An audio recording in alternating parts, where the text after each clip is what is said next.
Thank you so much. And I'd like to thank this institution for allowing us to come and enjoy the facilities in here. And, and thank you everyone for coming this afternoon. Papua New Guinea is the biggest island nation in the Pacific. To the west, we share border with Indonesia, and to the south, we share border with Australia. Papua New Guinea got independence in 1975, and we turned 40 years old last month, September. And so it's an independent state. And Papua New Guinea is the member of the Commonwealth Nations, and the total population is approximately 7.8 million people. I come from a traditional male-dominated society, but my Christian upbringing plays a major role in my life and other learned fellow Papua New Guineans. I give credits to many pioneer missionaries who evangelized in my country the gospel of Jesus Christ in Papua New Guinea and other smaller Pacific island nations. The Constitution allows freedom of religion in Papua New Guinea. Therefore, Papua New Guinea is always expressed as a Christian nation. The country is known for cultural diversity with 800 over or 1,000 tribes and cultures. Unity is diversity. In diversity is only made possible by the word of God and not by the barrel of gun or any other unethical means such as oppression, suppression, or discrimination, and so forth. According to Wikipedia, the free encyclopedia, it talks about Papua New Guinea, and religion in Papua New Guinea is predominantly Christian with traditional animism and ancestor worship still found in some places. The courts and governments in both the practice upholding a constitutional right to freedom of speech, thought, and belief.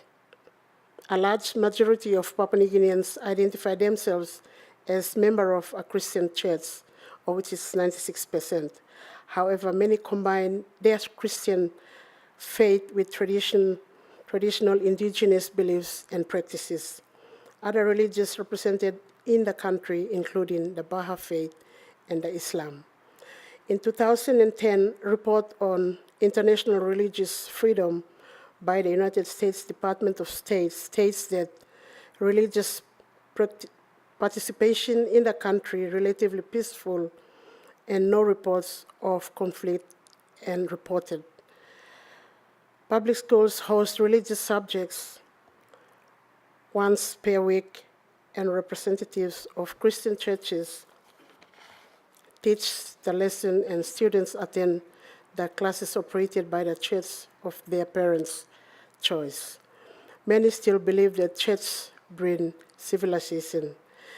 The mainline churches, according to 2000 census, shows Roman Catholic Church, 27%, Evangelical Lutheran Church of Papua New Guinea shows 19.5%, United Church 11.5%, Seventh-day Adventist Church 10%, Pentecostal Church 8.6%, Anglican Church 2.3%, Baptist Church 5%, Salvation Army 2%, other Christians 10%, Jehovah's Witness 4%, Latter-day Saints of Jesus Christ 4%.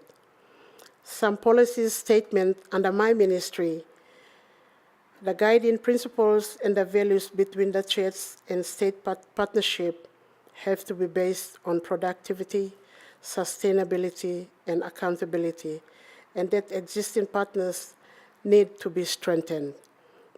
There has to be mutual respect, honesty, transparent, and equal participation must recognize the Christian principles, and that 1/10 of the internal revenue to be given to churches.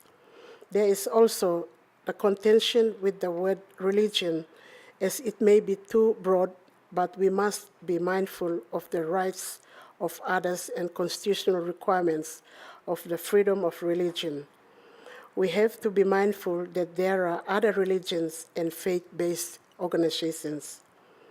The general consensus for the role of the office is to develop and improve policies, legislations to enhance and strengthen work of all churches and improve coordination and monitoring of programs and provide for annual church grants.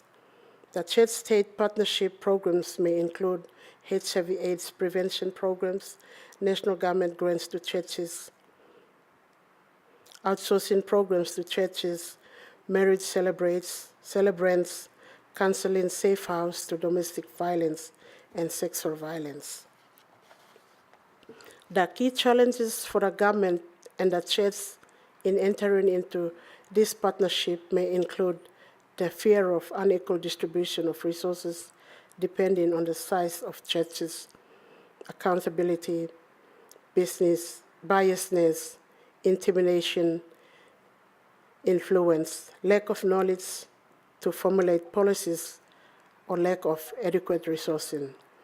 The department upholds several international conventions which the country is signatory to, and these are the CEDAW, or Convention of Elimination of Discrimination Against Women, CRC, or Convention on the Rights of Child, CRPD, or Convention on the Rights of Persons with Disability.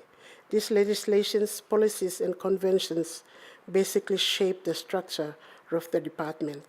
The department is far wide and broad in nature, unlike other departments where they have specific mandate of their role and functions.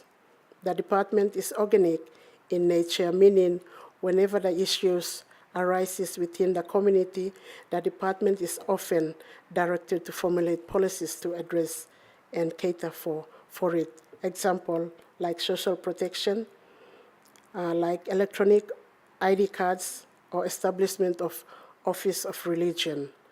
Government recognizes and acknowledges the role churches continue to play in service delivery, and church has reached areas where government services haven't reached its people, and as such, the office will see and enhance the role of churches to continue to deliver services where government is unable to do so. Both churches and government have one common denominator, which is the people, but the government cannot expand and reach out effectively. Strategy, therefore, government must partner with the churches. And thank you so much for the presentation.